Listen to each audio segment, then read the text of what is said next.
bonjour. Bonjour. Vous pouvez vous présenter aux internautes? Sans problème. Je suis Madame Ibn Mispa.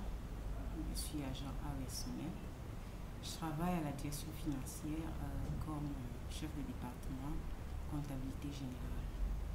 Et en marge de mes activités professionnelles, je suis la présidente des femmes, de l'association des femmes de AESONEL, dénommée Energizing Ladies.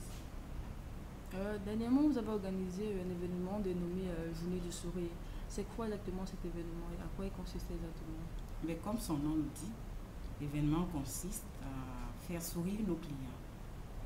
En réalité, c'est pour leur réserver un accueil tout à fait féminin, particulier, parce qu'il est de réputation que le client AESONEL est frustré, il est mal servi.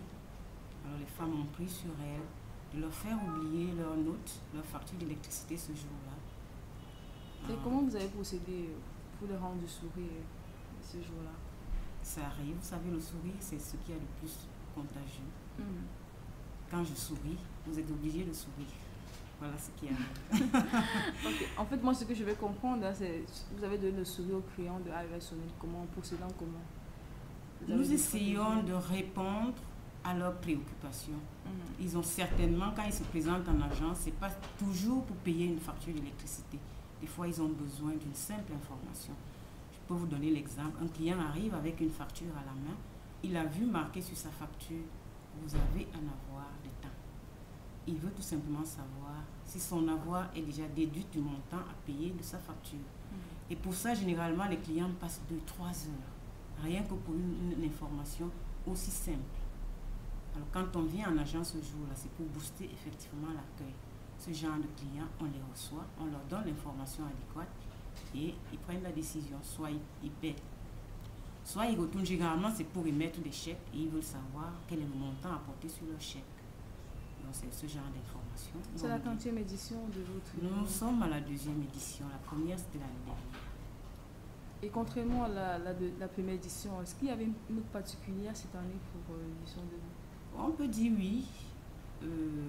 Cette année, on a fait suivre des formations déjà à nos collègues en interne parce que ce n'est pas parce qu'on travaille dans une société d'électricité qu'on est au fait de ce qui se passe en réalité, notamment au niveau du front office. Donc, on a déjà formé nos collègues féminins en interne sur le décryptage d'un compteur d'électricité, la lecture même de la facture d'électricité, parce que déjà sur le marché, nous avons 2 factures qui circulent.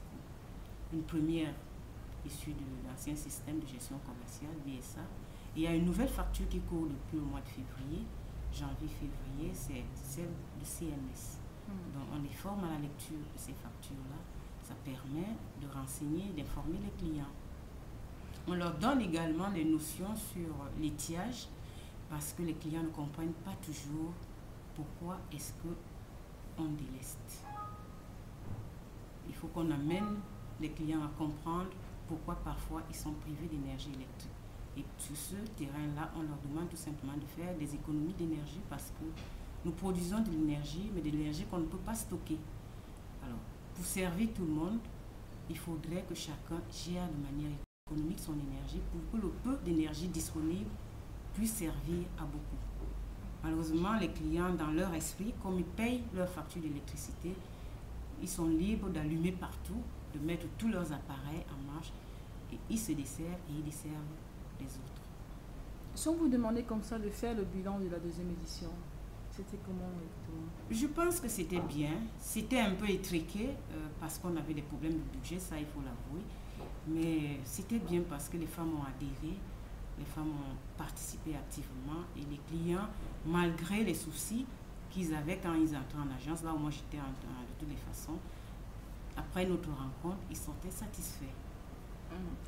Si on vous demandait comme ça, vous en tant que femme, est-ce que l'événement de la journée du sourire, c'était en partie avec la journée internationale de la femme ou c'était juste pour se rapprocher? En partie pour dans le cadre de la journée internationale. Donc c'était la touche spéciale des femmes de AESONEL, ce que les femmes de AESONEL peuvent apporter à leur management.